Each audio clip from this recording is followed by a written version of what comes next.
Coffee or tea? The two great stimulant drinks of the modern world. For most of history, most people drank neither.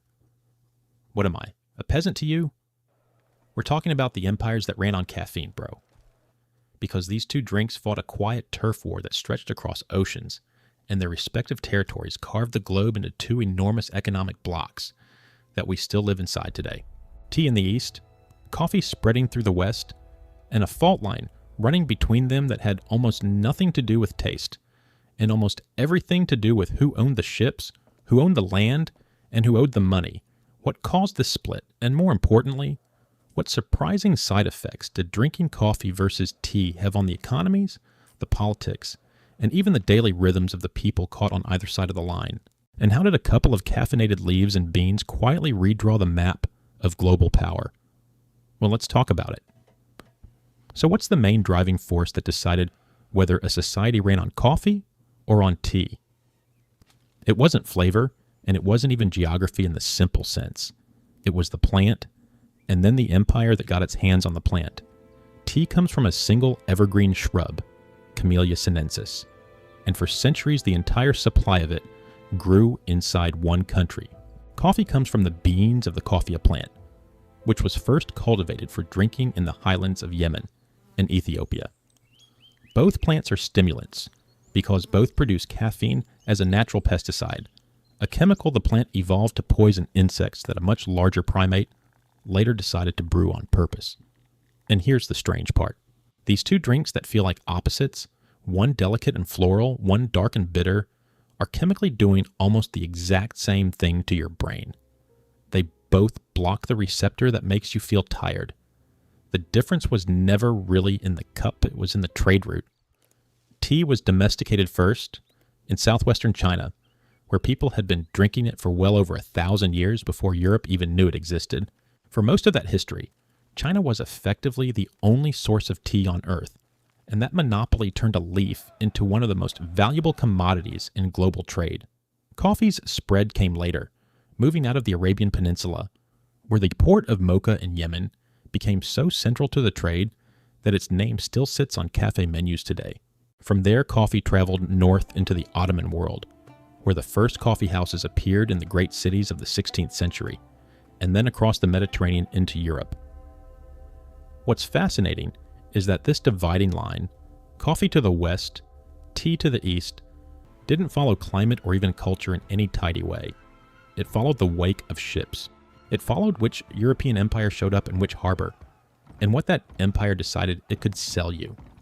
To understand the split, you have to understand that neither drink stayed where it started. Both got picked up by empires that realized a mildly addictive hot beverage was an almost perfect product. It's consumable, so people buy it again tomorrow. It's habit forming, so they don't stop. And it can be taxed at every border it crosses. The Dutch and later the British built enormous trading companies, whose profits leaned heavily on tea, hauling it out of Chinese ports by the shipload. Meanwhile, coffee took a different path.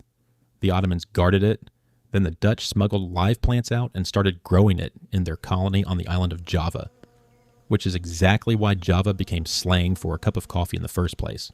Each empire, in other words, ended up married to a different leaf, and that marriage decided what an entire population would drink for the next 300 years. Fun fact, the reason so much of the tea-drinking world sits under the old British umbrella, from India to Kenya to Sri Lanka, isn't because those places naturally loved tea. It's because Britain got tired of paying China in silver.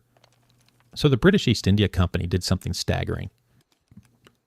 It planted tea in the hills of India, in regions like Assam and Darjeeling, and turned a Chinese monopoly into a colonial industry practically overnight. That single decision is why a nation that had never grown tea before the 19th century is now one of the largest tea producers and tea drinkers on the planet. The empire didn't just trade the drink, it relocated the entire plant to serve its own balance sheet. And this is where the story stops being about beverages and starts being about money. Because the coffee-tea divide didn't just shape what people sipped. It shaped what economies were built to do. Take the most explosive example. By the 18th century, Britain was drinking tea on an industrial scale, and every leaf of it came from China, and China wanted to be paid in silver. and had very little interest in buying British goods in return. This created a trade deficit so severe it threatened to drain Britain's silver reserves. The infamous solution was to sell China something addictive in the other direction: opium grown in British-controlled India, to rebalance the books. When China tried to stop that trade, it triggered the Opium Wars of the mid-19th century. So one of the most catastrophic collisions between East and West in modern history can be traced, at least in part, back to a nation's inability to stop drinking tea.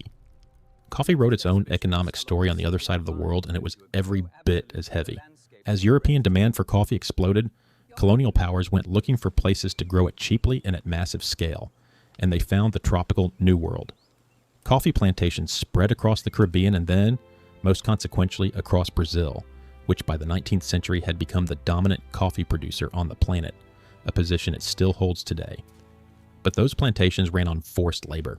The demand for coffee in European cafes was directly tied to the expansion of slavery in the Americas, and Brazil became the last country in the Western Hemisphere to abolish it in 1888. The comfortable ritual of a morning cup in Paris or Vienna sat on top of a supply chain of almost unimaginable human cost.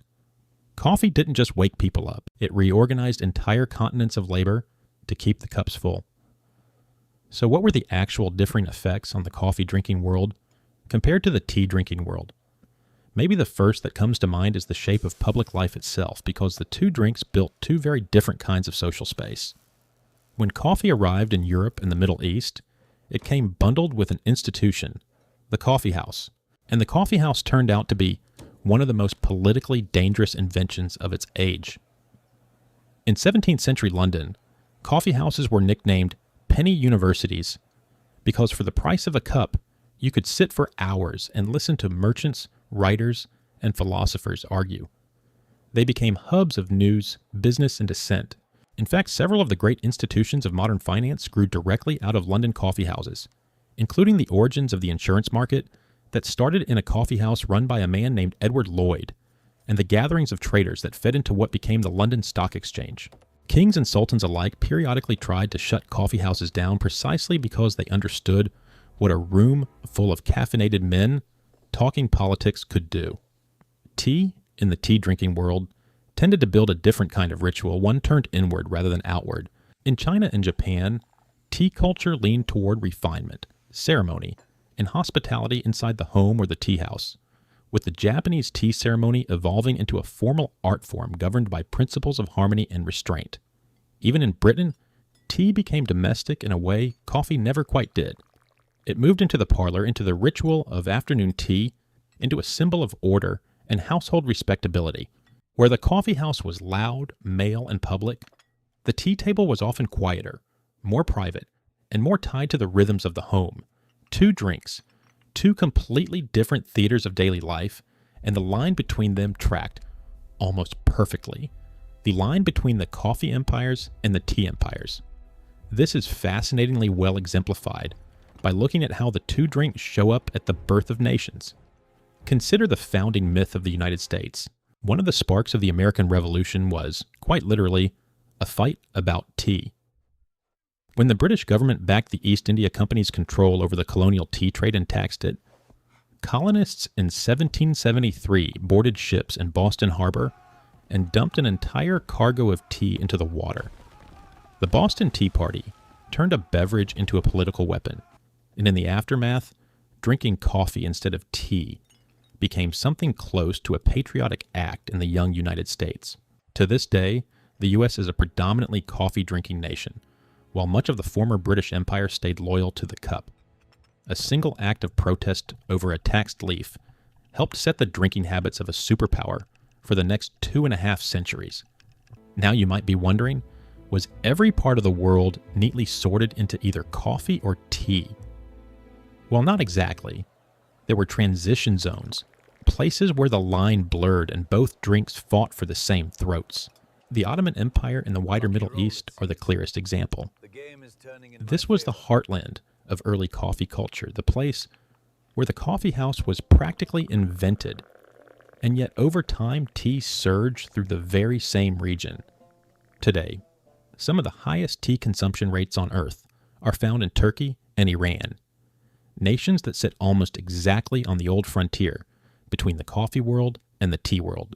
Turkey drinks staggering quantities of tea per person, and yet Turkish coffee remains so culturally iconic that it's recognized as a piece of cultural heritage. These transition zones behaved a lot like contested borderlands, absorbing both drinks and blending them into something distinctly their own, depending on which trade winds and which taxes happened to dominate in a given century. A second difference the coffee-tea divide created between the two worlds was in the rhythm of work itself, and this one runs deeper than most people realize. Both drinks arrived in Europe at almost exactly the moment that the working day was being reorganized around discipline, punctuality, and long hours. Before caffeine, the European working population was, to put it bluntly, mildly drunk for large parts of the day because water was often unsafe, and the common beverages were beer, ale, and wine. Caffeine flipped that. A workforce that switched from a mild depressant to a mild stimulant became a workforce that could concentrate longer, stay alert through repetitive tasks, and keep going deep into the evening.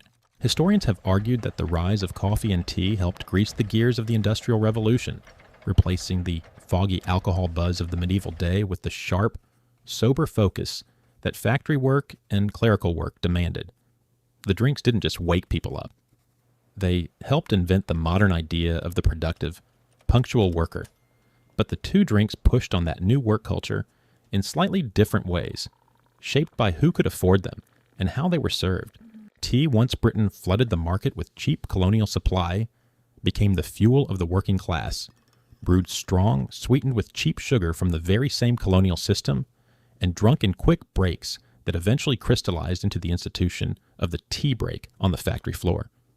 Coffee, in much of continental Europe and later America, became bound up with commerce and the professional class, with the cafe and later the office as its natural habitat. In both cases, the drink became a scheduled pause, a small ritual that broke the workday into manageable pieces. The very idea that you stop mid-labor to consume a hot stimulant and then return sharper is a habit these two drinks burned into industrial culture and never let go. Another result of this divide is its quiet fingerprint on global agriculture and the economies of entire nations right up to the present day. Coffee and tea didn't just get consumed, they got planted on a scale that turned whole countries into single crop economies dependent on the thirst of people thousands of miles away. Think about the modern map of production. The coffee belt runs through the tropics, with Brazil, Vietnam, and Colombia among the largest producers, and Vietnam's dramatic rise into a coffee powerhouse is itself a 20th century economic story. Tea, meanwhile, is dominated today by China and India as the two largest producers, with Kenya and Sri Lanka as major exporters whose economies lean heavily on those leaves. For many of these nations, a swing in the global price of a single crop can move the entire economy, which means the casual choice you make between a coffee and a tea in the morning is still faintly tugging on the livelihoods of farmers on the other side of the planet. The colonial plumbing that the empires installed centuries ago is in large part still the plumbing we drink through. This dependency also created a strange kind of vulnerability that the tea world learned the hard way. Because tea supply was concentrated for so long and coffee supply spread across so many tropical regions, disruptions hit differently. When a devastating plant disease swept through the coffee plantations of Ceylon, modern-day Sri Lanka, in the late 19th century, it wiped out the island's coffee industry almost entirely, and the response tells you everything about how flexible these commodity empires had become. The planters simply tore out the dead coffee and replanted the hills with tea, which is the reason Ceylon tea became world famous in the first place. An entire national identity around a beverage was born out of a fungus killing a different beverage. The leaf you associate with that island today only exists because the bean before it died. One way to really see the legacy of this divide is to look at how stubbornly it has survived into the present, long after the empires that created it collapsed. The old lines didn't dissolve when the colonies gained independence. They fossilized into national taste. The former British tea empire is still overwhelmingly tea country, from India to the UK itself. The old coffee trading networks of the Americas and continental Europe are still coffee country, and the transition zones of the Middle East still hold both intense, delicious balance. Preferences that were installed by trade companies and tax policy and colonial plantations have outlived every single one of those institutions and passed themselves down, parent to child, as if they were simply what we drink here. That's the eerie power of these two plants. They didn't just win markets, they rewrote identities and then convinced everyone the identity came first. So there you have it. All the ways two caffeinated plants quietly divided the world's empires and economies, from the Opium Wars to the Boston Tea Party, from the coffeehouses that birthed stock exchanges to the plantations that reshaped entire continents. The drinks felt like a matter of personal taste. They were really a map of power, drawn in trade routes and tax ledgers and printed onto the tongues of billions of people. Coffee or tea? Which side of the line are you on? If you enjoyed this video, please consider liking and subscribing. It makes a huge difference in allowing me to create more content like this. You're telling me the entire British Empire nearly went bankrupt over a hot drink? I mean, it's just leaves and water, mate. It's only leaves and water. How could half the world be wrong?